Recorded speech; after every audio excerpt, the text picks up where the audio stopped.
వెంకన్న అనంత పద్మనాభుడి తర్వాత బాలరాముడు ఆదాయంలో ముచ్చటగా 3వ స్థానంలో నిలిచారు. 700 కోట్ల రూపాయల వార్షిక ఆదాయంతో 3వ స్థానానికి చేరిన అయోధ్య దేశవ్యాప్తంగా టెంపుల్ టూరిజం ఊహించిన దానికన్నా ఎక్కువగానే వికసిస్తోందనేందుకు అసలైన నిదర్శనం. ఇంతకీ అయోధ్య ఆదాయంలో ఎలా మిగిలిన ఆలయాలను నెట్టింది? దేశంలో ఇంకా ఏ ఆలయాలు వార్షిక ఆదాయాల్లో టాప్లో ఉన్నాయి?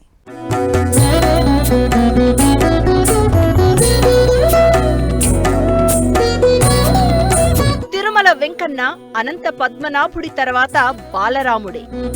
700 కోట్ల వార్షిక ఆదాయంతో 3వ స్థానంలో అయోధ్య. భారత్లో పరుగులు పెడుతున్న టెంపుల్ టూరిజం. దేశవ్యాప్తంగా ఆధ్యాత్మిక పర్యాటకం 3 పువ్వులు 6 కాయల్లా వికసిస్తోంది. ఏడాదికి ముందు అయోధ్య బాలరాముడి ఆలయం ప్రారంభమైతే అప్పుడే దేశంలోని అత్యధిక ఆదాయం అందించే ఆలయాల సరసన బాలరాముడు చేరిపోయాడు. తిరుమల శ్రీ వెంకటేశ్వర స్వామి, కేరళ అనంత పద్మనాభ స్వామి తర్వాత బాలరామచంద్రుడి అయోధ్య ఆలయం భారీగా ఆదాయాన్ని సమకూర్చుతోంది. అలా ఆదాయం సమకూర్చడంలో దేశంలోనే 3వ అతిపెద్ద ఆలయంగా రికార్డులకెక్కింది. అయోధ్య బాలరాముడిని రామ్ లల్లా అని పిలుస్తారు ఉత్తరాది రాష్ట్రాల వారు.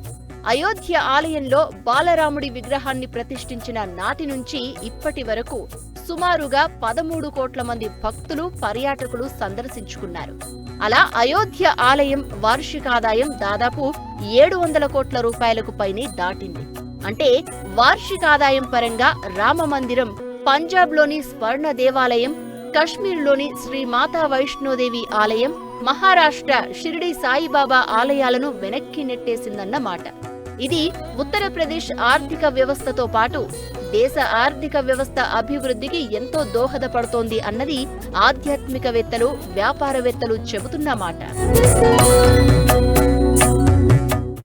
విస్తృతంగా టెంపుల్ టూరిజం పెరుగుతోంది. ఇది మళ్ళీ ఆలయాలకి మహర్దశ వస్తుంది అని చెప్పడానికి ఒక గుర్తయితే ఎండోమెంట్స్ అనేటటువంటిది ఇక్కడ దక్షిణాదిలో ఉండి ఈ ఉన్నతమైనటువంటి స్థితిని ధర్మం కోసం వెచ్చించేటువంటి కృషిని పెంచాల్సిన అవసరం ఉంది. ఈ ఏడాది కాలంలో అయోధ్యలో భక్తులు, పర్యాటకుల రద్దీ విపరీతంగా పెరిగింది. దీంతో భారీగా ఆదాయం సమకూరుతున్న 10 ప్రముఖ ఆలయాల జాబితాలో బాలరాముడు ఏకంగా 3వ స్థానానికి చేరాడు. నిత్యం వేలాదిగా భక్తులు బాలరాముడిని దర్శించి హుండీల్లో బంగారం, వెండి, నగదు సమర్పిస్తున్నారు. అలా ఏడాదికి 700 కోట్ల రూపాయల ఆదాయాన్ని బాలరాముడి ఆలయం పొందింది.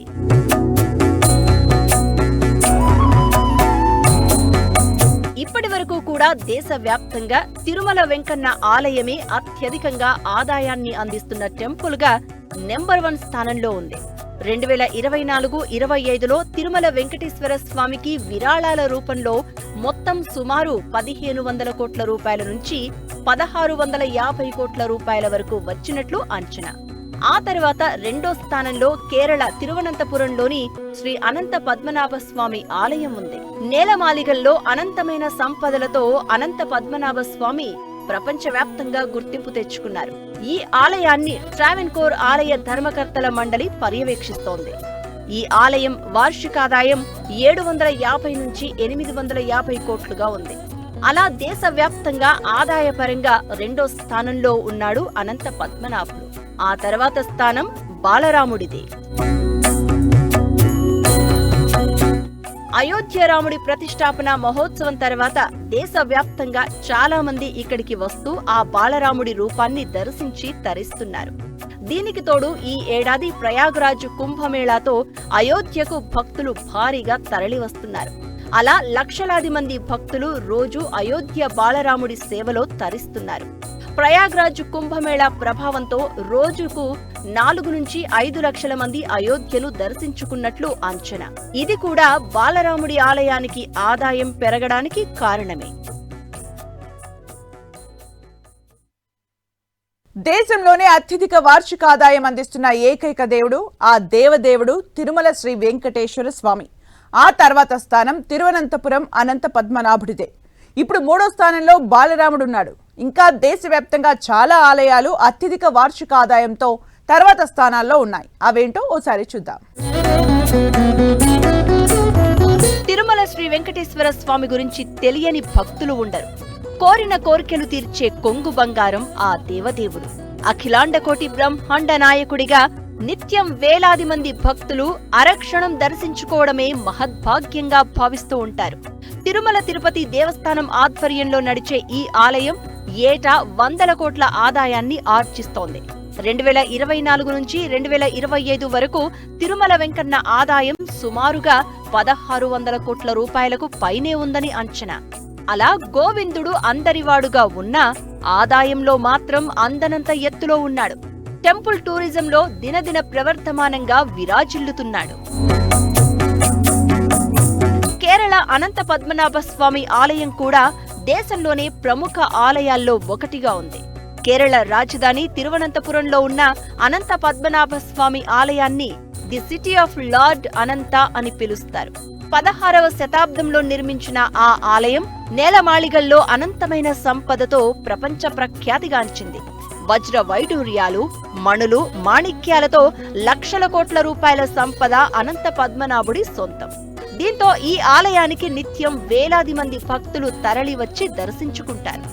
ఏటా సుమారుగా 750 నుంచి 850 కోట్ల రూపాయల ఆదాయాన్ని ఆర్జిస్తున్న అనంత పద్మనాభుడు తిరుమల శ్రీ వెంకటేశ్వర స్వామి తర్వాత 2వ స్థానంలో ఉన్నాడు. అంత భయంకరంగా క్షేత్రాలకి నిర్లక్ష్యం చేసిన రోజులో కూడా శంకరాచార్యుల వారి యొక్క పుణ్యమా అని తిరుమలలో ఆయన పద్మపీఠంలో వేసినటువంటి సర్వాకర్షణ యంత్రం పుణ్యమా అని తిరుమల దగ్గర చాలా విశేషమైనటువంటి భక్తజన సందోహంతో ఎప్పుడు ఉంటుంది. 2వ స్థానంలో అనంత పద్మనాభస్వామి క్షేత్రం. ఈ మధ్య అద్భుతమైనటువంటి నిధి లభించినటువంటి క్షేత్రం. ఇక 3వ స్థానంలో 700 కోట్ల దళసరి ఆదాయముతో ఇవాళ అయోధ్య క్షేత్రం మన మధ్యలోకి వచ్చింది. పంజాబ్ అమృత్సర్లో స్వర్ణ దేవాలయం ఆదాయపరంగా 4వ స్థానంలో ఉంది. దీన్ని గోల్డెన్ టెంపుల్ అని అంటారు. అమృత్సర్లో బంగారు పూతతో ఈ ఆలయాన్ని నిర్మించారు. దీని వార్షిక ఆదాయం సుమారుగా 650 కోట్లకు పైనే ఉంటుంది. ఉత్తర భారతదేశంలో సిక్కు మతస్థులకు అతి పవిత్రమైన ఈ ఆలయానికి 400 ఏళ్ల చరిత్ర ఉంది. ఈ టెంపుల్ నిర్మాణానికి 700 కిలోల బంగారాన్ని వాడారు. సిక్కు మతస్థులే కాకుండా అన్య మతాలకు చెందిన వాళ్లు కూడా ఈ పవిత్ర ప్రాంతాన్ని పర్యటించి ప్రార్థనలు చేయడం విశేషం. జమ్మూ కశ్మీర్లో అత్యంత ప్రసిద్ధి చెందిన వైష్ణోదేవి ఆలయం ఆదాయంలో 5వ స్థానంలో ఉంది. ఏటా దాదాపుగా 600 కోట్ల రూపాయలు వైష్ణోదేవి ఆలయానికి ఆదాయం సమకూరుతోంది. హిందువులు వైష్ణోదేవిని వైష్ణవి అని పిలుస్తారు. ఎత్తైన హిమాలయ పర్వత ప్రాంతంలో త్రికూట పర్వత శ్రేణిలో ఉన్న ఈ ఆలయాన్ని వేలాదిగా భక్తులు దర్శించుకుని తరిస్తారు. కొండల్లో కాలి నడకన గుర్రాలు, పల్లకీలపైన ఈ గుడికి చేరుకుంటారు. జై మాతాది అంటూ ఆ అమ్మవారిని కొలుస్తారు. మహాశక్తి, లక్ష్మి, సరస్వతి స్వరూపంలో అమ్మవారు దర్శనమివ్వడం ఇక్కడి ప్రత్యేకత.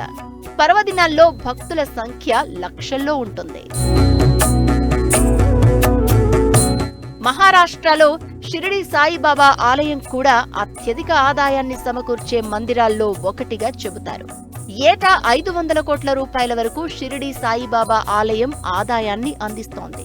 అలాగే శ్రీక్షేత్రంగా పిలిచే ఒడిశాలోని పూరి జగన్నాథ్ ఆలయానికి 150 కోట్ల ఆదాయం సమకూరుతోంది. ఢిల్లీలోని స్వామినారాయణ్ అక్షర్ధామ్ టెంపుల్ కు కూడా ఏటా భక్తులు, విదేశీ యాత్రికులు పెద్ద ఎత్తున సందర్శిస్తారు. అలా అక్షర్ధామ్ టెంపుల్ వార్షికాదాయం 200 కోట్ల నుంచి 250 కోట్ల వరకు ఉంటుంది. ఇక అతి పురాతనమైనదిగా చెప్పే గుజరాత్ సోమనాథ్ ఆలయానికి కూడా ఏటా భక్తుల రద్దీతో పాటు ఆదాయం భారీగానే వస్తోంది. సోమనాథ్ ఆలయానికి 150 కోట్ల నుంచి 200 కోట్ల వరకు ఆదాయం వస్తున్నట్లు అంచనా.